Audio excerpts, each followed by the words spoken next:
உங்க எல்லாருக்கும் லாம்போர்கினி தெரியும், ஃபெராரி தெரியும். ஆனா லாம்போர்கினியோட பேரண்ட் கம்பெனியே பார்த்து பயப்பட வச்ச பிராண்ட பத்தி தெரியுமா உங்களுக்கு?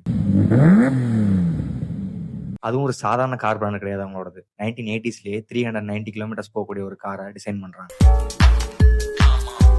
பிரச்சனைய கடைசியில சொல்றேன். கார பத்தி கொஞ்சம் சொல்றேன் கேளுங்க. இது ஆல்பபெட் சீரிஸ் லெட்டர் வி.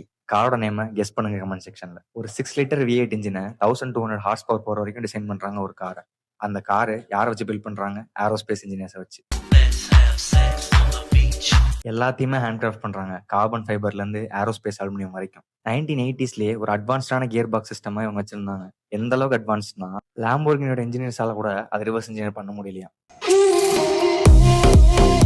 இவ்வளோ வேகமா வளர்ந்தா சும்மா விட்டுருவாங்களா? அப்போ 90ஸ்ல லாம்போர்கினியே ஓன் பண்ணிட்டு இருந்த மெகா டெக்கன்ல இவங்க பண்றாங்க. 2 பேரும் பார்ட்னர்ஸ் ஆகுறாங்க. கொஞ்சம் கொஞ்சமா கம்பெனியோட கண்ட்ரோல் மெகா டெக் கையில போகுது. ஒரு டைம்ல கம்பெனியோட ஃபவுண்டரே உள்ள வரக்கூடாதுன்னு அவரோட ஆக்சஸ் எல்லாம் கட் பண்றாங்க. கதை இதோட முடிஞ்சிச்சுன்னு தான் நினைக்கிறீங்க? அதான் கிடையாது. இந்த விஷயத்த பப்ளிக் எக்ஸ்போஸ் பண்ணி கடைசியா ஒரு காரை பில்ட் பண்றாரு. அது ஒரு மான்ஸ்டர்.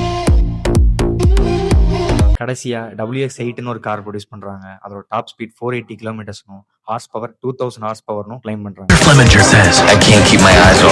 இவ்வளோ சொல்லிட்டு அந்த காரோட பேரை சொல்லணும் எப்படி? அந்த காரோட பேரு வெக்டர், ஒரு அமெரிக்கன் கார் பிராண்ட்.